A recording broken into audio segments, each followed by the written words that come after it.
आइए सुनते हैं नई कहानी द न्यू अवतार। चिनाई, मैं तुमसे प्यार करता हूँ और तुम मुझे मारना चाहती हो। नहीं, मुझे मत मारो। दक्ष चिल्लाया और अचानक जैसे ही उसकी आंखें खुली तो उसे यकीन ही नहीं हुआ कि ये सिर्फ एक सपना था। उसकी मंगीता राजकुमारी चिनाई ने उस पर हमला किया। 800 साल पहले दक्ष ने 16 साल की उम्र में सभी तरह की युद्ध नीति में महारत हासिल कर ली थी और उसकी सगाई राजा वीरभद्र की बेटी चिनाई से हुई थी। लेकिन दक्ष के सपने में चिनाई ने उसकी हत्या को अंजाम दिया था। आखिर उसने मुझे मारा क्यों? क्या सिर्फ गति के लिए? क्या मोहब्बत बस मौका परस्ती पर है? बेटा दक्ष, फिर से पूरा सपना देखा क्या? माँ, चिंता मत करो, बस एक सपना था। बदकिस्मती से माँ ये नहीं जानती कि उसका अपना बेटा 3 दिन पहले ही मर चुका है। यशोधरा के बेटे की हाल ही में मृत्यु हुई थी और दक्ष की भटकती आत्मा उसके शरीर में आ चुकी है।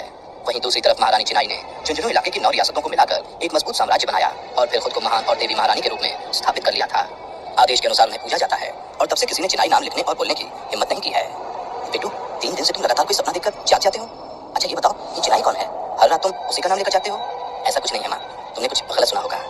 ठीक है, लेकिन एक बात याद रखना, चिनाई का नाम कभी ज़बान पर ना आए, सपने में भी नहीं, वरना अंजाम अच्छा नहीं होगा। यशोधरा की बात सुनकर दक्ष ने अपनी माँ को दिलासा तो दे दिया, लेकिन अंदर ही अंदर उसके गुस्से का लावा उबल रहा था। इसका बदला लिया जाएगा, अपनी मौत का, लोगों में फैले इस डर का, हर एक चीज का बदला लिया जाएगा। महारानी का हुक्म है, महल खाली करो। अचानक दरवाजे के बाहर से आई आवाज ने यशोधरा और दक्ष को डरा दिया, क्योंकि ये और कोई नहीं, दक्ष का भाई था। ऐसे में क्या करेगा दक्ष? क्या चिनाई का नाम लेने से मिली दक्ष को ये सजा? क्या दक्ष कभी यशोधरा को उनके बेटे का सच बता पाएगा? 800 साल पहले जीवित चिनाई का खौफ आज भी कैसे कायम है? क्या दक्ष अपने अंदर जल रही बदले की आग को देगा अंजाम? पर कैसे? राजस्थान का झुंझुनू साम्राज्य, जिसे विश्व में खुशहाली का प्रतीक माना जाता था, फिर अचानक से उस साम्राज्य में ऐसा क्या हुआ कि लोगों ने अपने घर से निकलना ही बंद कर दिया। हर किसी के चेहरे पर मौत का साया छाने लगा। वहां की महारानी चिनाई ने ऐसा आतंक फैलाया कि लोग जीने से ज्यादा मरने की दुआ मांगने लगे।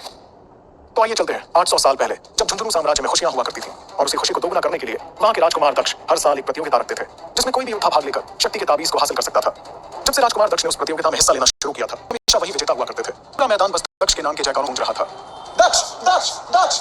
दक्ष एक महान योद्धा की तरह मैदान में अपना धनुष बाण लेकर आ गया था। दक्ष की शक्ल सूरत और शरीर ऐसा था मानो स्वर्ग से उतरी मेनका भी उस पर अपनी जान न्यौछावर करते। खैर, मैदान के बीच में आकर दक्ष ने अपना तीर चलाया, लेकिन उसके बाद जो हुआ उसे देखकर सभी के पैरों तले जमीन खिसक गई। वहां पर काले बादल छा गए थे और तेज बिजली के साथ एक आकाशवाणी हुई। आने वाला 1 महीना झुंझुनू साम्राज्य के लिए काला इतिहास बन जाएगा। कुछ ऐसा होगा तो तुम्हें पूरी जिंदगी इसके बारे में किसी ने कल्पना भी नहीं की होगी, और राजकुमार दक्ष ने अगर संभाल कर कदम नहीं रखा तो उन्हें अपनी जान भी गंवानी पड़ सकती है। इस आकाशवाणी को सुनकर सभी के चेहरे की रौनक चली गई। कोई भी ये नहीं जानता था कि आखिर राजकुमार दक्ष पर ही ये मुसीबत क्यों। उन्होंने तो आज तक कोई भी गलत काम भी नहीं किया था। उनका नाम विश्व के सबसे दानवीर राजकुमारों में आता था। बच्चों से लेकर बूढ़ों तक, पंछियों से लेकर जानवरों तक, हर कोई उनसे प्यार करता था। तो कौन है जो उनकी मौत की वजह बनेगा? खैर, राजकुमार ने इस आकाशवाणी पर ज्यादा ध्यान नहीं दिया और अपने पिता के साथ राज्य के पुरोहितों के पास चले गए, क्योंकि दक्ष के पिता ने उनकी शादी चिनाई से तय कर दी थी, जो कि उस साम्राज्य की सबसे खूबसूरत स्त्री और सोमगुप्त के मित्र की बेटी थी। लेकिन दक्ष चिनाई के असली मकसद से अनजान था। चिनाई अपने राजमहल के कमरे में बैठी तंत्र विद्या को अंजाम दे रही थी। उसके बाल हवा में लहरा रहे थे, उसकी आंखों में मानो खून उतर आया था। वो धीरे धीरे शैतानी मंत्रों का जाप कर रही थी। तभी चिनाई ने मन में कहा, बस कुछ दिन और, फिर मेरा वो सपना जरूर पूरा होगा जिसके लिए मैंने बरसों से इस तंत्र विद्या का ज्ञान प्राप्त किया है। उधर दक्ष अपने पिता के साथ चिनाई के महल में आ गया था और पुरोहितों के साथ बैठा हुआ था। तभी राजा सोमगुप्त ने कहा, मुझे तो यकीन ही नहीं हो रहा है कि चिनाई की शादी दक्ष जैसे दानवीर और महान योद्धा से होने जा रही है। आने वाले समय में राजकुमार दक्ष बाकी 9 राज्यों को भी पवित्र साम्राज्य में शामिल कर लेंगे और हमारा सपना पूरा हो जाएगा। सिर्फ तुम्हारा ही सपना नहीं सोमगुप्त, चिनाई का सपना भी पूरा हो जाएगा। उसे बचपन से ही ऐसे ही योद्धा से विवाह करना था। चिनाई आज से हमारी बेटी है और हम इन्हें अपने घर ले जाने में बिल्कुल भी देरी नहीं करना चाहते। विवाह का मुहूर्त जल्द से जल्द निकल जाना चाहिए। दोनों आपस में बात कर ही रहे थे कि तभी अचानक से पंडित ने कहा, लेकिन राजकुमार दक्ष और राजकुमारी चिनाई की कुंडली का कोई मेल नहीं। माफ करें, लेकिन ऐसी कुंडली हमने आज से पहले कभी नहीं देखी। तभी चिनाई के पिता ने गंभीरता से कहा, ये क्या कह रहे हैं आप गुरुजी? जी हाँ, राजकुमारी चिनाई और राजकुमार दक्ष की कुंडली के कोई भी गुण आपस में मेल नहीं खा रहे हैं। इससे पहले कि वो पंडित अपनी बात पूरी कर पाता, राजा सोमगुप्त ने पंडित को अपनी आंखें दिखा दी और वो अपनी बात पूरी किए बिना ही चुप हो गया। तभी सोमगुप्त ने बात को पलटते हुए कहा, हम कब तक इस कुंडली और भाग्य को मानेंगे? हमें तो लगता है कि रिश्ते दिल से बनते हैं। हमने चिनाई को अपनी पुत्रवधू स्वीकार कर लिया है। क्या इतना काफी नहीं है? चिनाई और उसके पिता को बात थोड़ी अजीब लगी, लेकिन सोमगुप्त ने अपने विश्वास का जाल ऐसा फेंका कि उसकी चाल कोई समझ ही नहीं पाया। अगले कुछ ही दिनों में चिनाई और दक्ष की शादी हो गई और जब राजकुमार दक्ष अपने कमरे में पहुंचे तो चिनाई को देखकर दंग रह गए। चिनाई कमरे के बीच में बैठी हुई कुछ सामग्रियों से तांत्रिक विद्या को अंजाम दे रही थी। तभी गुस्से में राजकुमार दक्ष ने कहा, आप ये सब क्या कर रही हैं चिनाई? चिनाई ने शैतानी हंसी हंसते हुए दक्ष को देखा और कहने लगी, पिछले कई सालों से मैं आज के दिन का इंतजार कर रही थी। तुम मर्दों ने बहुत शासन कर लिया, अब बारी है स्त्री की। तुम्हारी मौत से मुझे वो शक्तियां मिलेंगी जिससे मैं सब कुछ हासिल कर सकती हूँ और झुंझुनू साम्राज्य की शासक भी बन सकती हूँ। बस इसलिए तुम मुझे मारना चाहती हो? नहीं, इससे बहुत बड़ा कारण है तुम्हारी मौत का, लेकिन अफसोस तुम वो कारण नहीं जान पाओगे। तुम कुछ भी कर लो, मैं झुंझुनू साम्राज्य पर आंच तक नहीं आने दूंगा, चाहे उसके लिए मुझे कुछ भी करना पड़े। वो तो वक्त ही बताएगा। तैयार हो जाओ, नक्षत्रों के हिसाब से तुम्हारी मौत का वक्त आ गया है। शायद तुम भूल गई हो कि जब तक ये अंगूठी मेरे हाथ में है मुझे कुछ भी नहीं हो सकता। भूली मैं नहीं, तुम हो। ये कहती चिनाई ने अपनी तांत्रिक विद्या की मदद से दक्ष को हवा में उछाल दिया। अचानक हुए हमले से हैरान दक्ष अपने आप को संभाल पाता उससे पहले चिनाई ने उसे दीवार पर पटक दिया। इसी बीच दक्ष के हाथ से उसकी अंगूठी निकल गई। दक्ष ने अंगूठी वापस लेने के लिए अपना हाथ बढ़ाया ही था कि तभी चिनाई ने फिर से उसे हवा में उठाकर दीवार पर टांग दिया। उस रात दक्ष के साथ जो भी हुआ वो ना आप देख सकते हैं और ना सुन सकते हैं। लेकिन अगली सुबह सूर्यवंशी के राजा दक्ष की लाश मिली थी। रानी चिनाई जिस दिन दुल्हन बनी उसी रात विधवा भी बन गई। उस दिन के बाद से चिनाई ने उन 9 टुकड़ों में बटे राज्य को अपने पवित्र साम्राज्य में मिलाया और उस पर राज करने लगी। उसके राज्य का एक ही मकसद था और वो था, इस स्त्री ही है शासन। चिनाई के साम्राज्य के इस नारे ने उसे वहां की स्त्रियों में बहुत प्रसिद्धि दिलाई, लेकिन इन सबसे पुरुषों की भावनाओं को भी ठेस पहुंची और वो किसी भी तरह से चिनाई को मार देना चाहते थे। लेकिन हुआ उल्टा। चिनाई ने मर्दों से लड़ने के लिए तांत्रिक विद्या सीखी और जिस पूर्णमासी की रात उसे सिद्धि प्राप्त होती, उसी रात उसे अपने गुरु को सच बताना पड़ता कि आखिर वो इस विद्या को सीखने के बाद उसका क्या इस्तेमाल करेगी। चिनाई ने कहा, इस दुनिया से सभी पुरुषों को खत्म कर दूंगी, उन्हें जिंदा रहने का कोई हक नहीं है। ये सुनते उस तांत्रिक की आंखें खुल गई और वो समझ गया कि चिनाई इस दुनिया में तबाही ला देगी और उसने उसे उसी वक्त श्राप दे दिया। तुम इस विद्या का इस्तेमाल नहीं कर पाओगी, कभी नहीं। तभी चिनाई उस गुरु के पैरों में गिर गई। ऐसा मत कीजिए, मैंने इस तंत्र को सीखने में अपने 11 साल दे दिए। और उसके बाद उसने उस गुरु से जो कुछ भी कहा उसे सुनकर वो हैरान रह गए। उन्होंने तुरंत अपना फैसला बदल दिया। इस श्राप को मैं वरदान में बदल सकता हूँ। वो कैसे? तुम्हें अपने 11 बच्चों की बलि देनी होगी, लेकिन हाँ, ध्यान रहे कि ये बच्चे बिना किसी पुरुष से संबंध बनाए होने चाहिए। लेकिन ये कैसे संभव है? इसका बस एक ही रास्ता है, तुम्हें 11 वर्ष से कम आयु के लड़कों की बलि देनी होगी। ये बलि सिर्फ अश्लेषा नक्षत्र में ही दे सकती हो और उसके बाद तुम जो चाहती हो वो होगा। साथ ही तुम हमेशा ही इसी तरह जवान और खूबसूरत दिखोगी चिनाई। तुम्हारा ये यौवन तुमसे कोई नहीं छीन पाएगा। और अगर किसी ने कोशिश की तो मैं कहीं भी रहूं तुम्हें सबसे पहले इस बात की जानकारी दूंगा। आपका बहुत बहुत शुक्रिया गुरुजी। लेकिन एक बात याद रखना चिनाई, हर चीज का अंत निर्धारित होता है और वो वक्त जरूर आता है। बस उस वक्त के आने पर तुम्हें सावधान रहना होगा। मैं कुछ समझी नहीं गुरुजी, वक्त आने पर समझ जाओगी। कहने के बाद गुरुजी ने चिनाई को आशीर्वाद दिया और वहां से चले गए। चिनाई ने गहरी सांस ली और अपने मकसद में जुट गई। वो लड़कों को रात सूरज ढलने के बाद अपने खुफिया तहखाने में लेकर आती, उनकी बलि देती और फिर उनके मृत शरीर पर किसी मंत्र का जाप करती। देखते ही देखते चिनाई ने 11 लड़कों की बलि दे दी थी, लेकिन अब उसे उस घिनौनी क्रिया में मजा आने लगा और ये बलि का सिलसिला चलने लगा। इस हादसे के 800 साल बाद 800 साल बीत चुके थे और चिनाई के शासनकाल में पूरा झुंझुनू साम्राज्य बदल चुका था। मानो वहां के लोग भूल ही गए थे कि खुशी क्या होती है। गलत काम और बदतमीजी अपने चरम पर पहुंच गई थी और अब चिनाई सिर्फ पवित्र साम्राज्य की नहीं बल्कि इस धरती की सबसे खूबसूरत स्त्री थी। चिनाई का सौंदर्य इतना लाजवाब था कि उसे देखने वालों की पलक पल भर के लिए झपकती भी नहीं थी। उसका सौंदर्य 18 साल की किसी जवान लड़की का था, पर चिनाई की आयु 800 साल की थी और इसके पीछे की वजह आज तक कोई नहीं जान पाया था। जिसने भी कोशिश की वो मारा गया।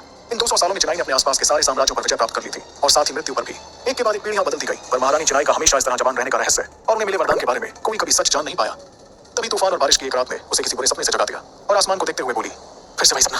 आखिर तुम मेरी कौन सी परीक्षा ले रहे हो? अगर मुझे कुछ बताना है तो मुझसे साफ शब्दों में सामने आकर कहो। आखिर ये सपना मुझसे कौन सी हकीकत बताना चाहता है? चिनाई ने आसमान को देखते हुए गुस्से से पूछा और तभी आसमान से काले बादलों को चीरते हुए तारों के बीच से एक आवाज सुनाई देने लगी। चिनाई, तेरे पाप का दिन निकट है, सतर्क रहना, किसी पर भरोसा मत करना। समय बदल गया है और समय के साथ इंसान भी बदलता है। जिन लोगों को तुम बहुत अच्छी तरह से जानती हो वही तुम्हें धोखा देंगे।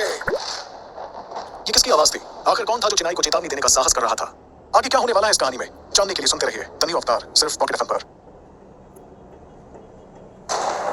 चिनाई ने चारों तरफ देखा लेकिन उसे कोई दिखाई नहीं दिया। चिनाई की समझ में आ गया कि अभी आकाशवाणी के माध्यम से उसे चेतावनी दी गई है।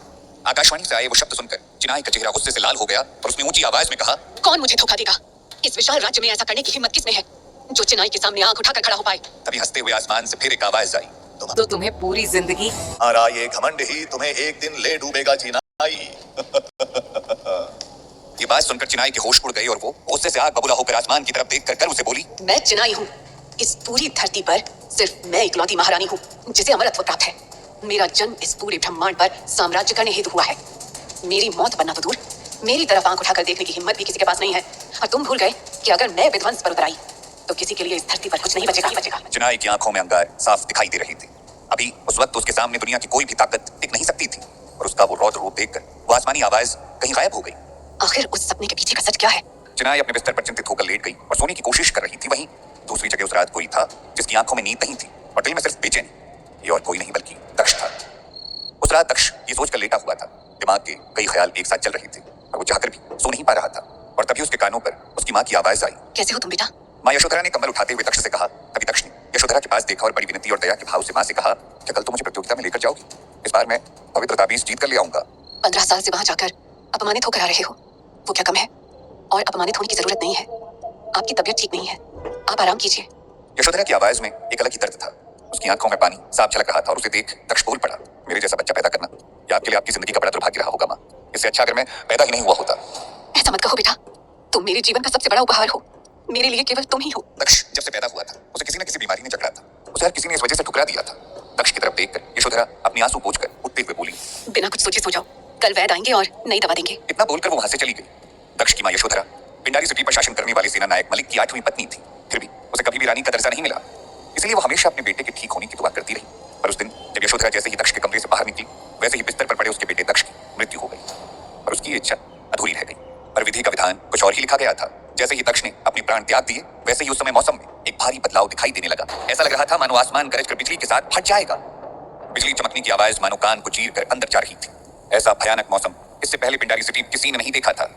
तेज हवाओं के चलते सारी बत्तियां बुझ गई और दक्ष के कमरे में अंधेरा हो गया और तभी अंधेरे को चीरते हुए एक रोशनी टिमटिमाती हुई दक्ष के कमरे में आई और उसके शरीर में प्रवेश कर गई। वैसे ही दक्ष ने अपनी आंखें खोल दी और उसी के साथ एक चमत्कार भी हुआ। दक्ष को उसके सारे दर्द से मुक्ति मिल गई और उसकी बीमारी अपने आप ठीक हो गई। दक्ष के अंदर जिस रोशनी ने प्रवेश किया था, दरअसल वो एक आत्मा थी, 800 साल पुरानी आत्मा।